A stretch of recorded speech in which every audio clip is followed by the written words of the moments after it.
A slideshow on Slideshows, part of the TechKnowledge series brought to you by ITG Distance Education. There's nothing wrong with presentations. There's nothing wrong with PowerPoint. What is unfortunate is how PowerPoint and other presentation methods tend to be used.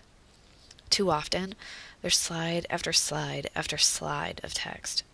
The presenter basically reads from those slides, and the audience seems to vacillate between taking naps and scrambling to write down every little piece of information. This is no way to learn. This is no way to share content with others. But it's not the fault of the presentation method. Don't hate PowerPoint, hate the way it's utilized.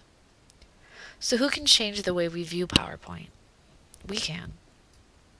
Let's take a few moments and consider how presentations are meant to be shared.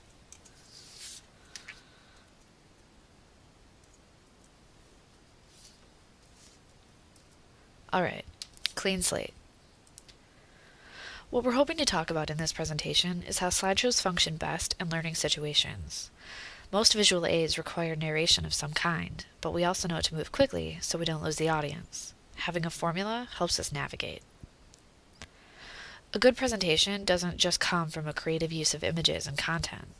It takes an understanding of how to keep the audience engaged while sharing all of the necessary information. PowerPoint and other presentation software is useful in helping us to visually illustrate concepts and can even include embedded audio or video files and links to external resources. It's just that, though, a visual aid. Slides should be visually engaging, but with limited images to enhance focus on the main points. Effective slides use the minimum amount of text needed to highlight the presenter's point. Lengthy textual content tends to be more effectively processed when shared in web pages or documents rather than on slides.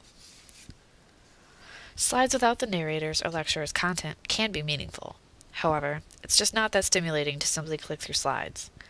We already know that the more ways we can present information to our audience, the more they'll retain, provided that we use thought-provoking narration accompanied by powerful visuals. If you're unsure how to add narration, try tools like iMovie, Windows Movie Maker, Screener, SlideShare, and others.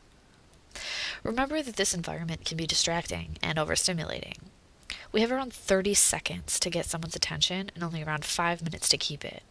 For this reason, slideshows should consist of focused, topical segments on the most critical information. Avoid extended full-length lectures when possible.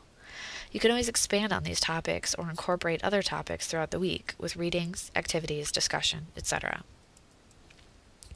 In the words of the Rapid eLearning blog, when it comes to presentations, we recommend that you tell them what you're going to tell them, then tell them what you told them. An effective presentation usually starts with an intro to the topic that will be covered, followed by discussion of that topic, and then ends with reinforcement of the salient points that were covered.